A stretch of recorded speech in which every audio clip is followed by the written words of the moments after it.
when our England coach, we're out in Australia, we're playing a three-way, one day, that triangular thing. 3 teams are Australia, England, Sri Lanka. I'll just set the scene. Got to look after the corporate side of things. And there's a room put aside with 500 cricket bats laid out all around the room. And each team has to go in and sign these bats.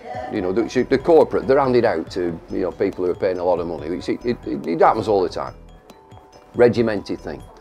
11 o'clock, Australia will go in, 2 hours. At 1 o'clock, England will go in.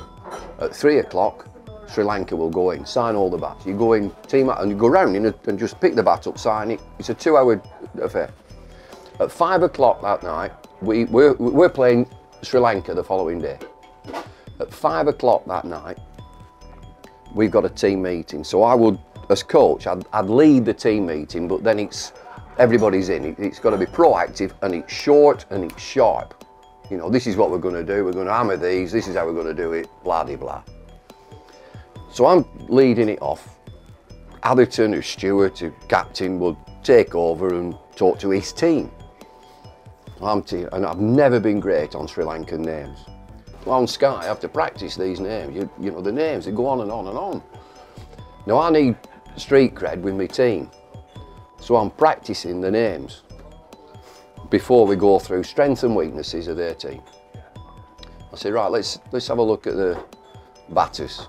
What do we know about their batting lineup? What do we know about their captain? I look at a list and I've got them all sort of phonetically written out. What do we know about Arjuna Aranatunga? A little fat lad from Barnsley, Darren Goff. Stand at the back of his head, I'll kill him, I'll knock his head off, he's frightened to death of me, I'll kill him. But it's a one-day match, Darren, you know, no bouncers, it's all slow balls and why? Sorry, boss. Right. I said, right, let's move on. I said, they might have a pinch hitter, and pinch hitters were the real vogue at that time. I said, they might send a wicket keeper, number 7, they might put him in first. Rumesh Kalawitarana. What do you know about him? He's up again, little fat lad from Barnsley. He said, I'll knock his head off, he was backing away from me. Played against him last week, hit him straight on the head. No, I said, no, Darren, off spinners, you know, what slower balls, wide of the crease, out the back of the... Why? He said, well, you tell us what you mean. I said, all right. We come to the bowlers.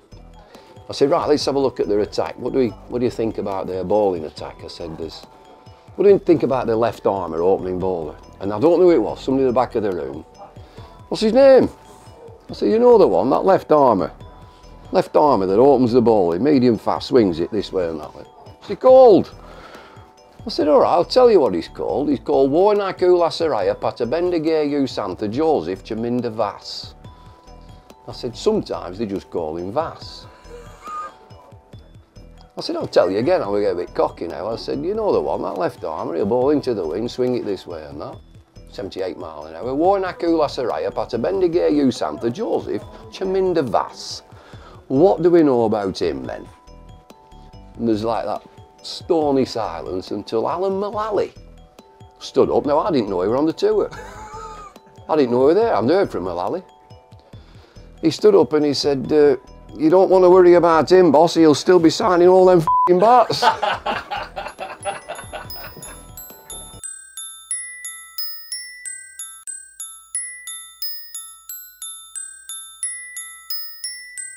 Original content every day. Channel B. Join us.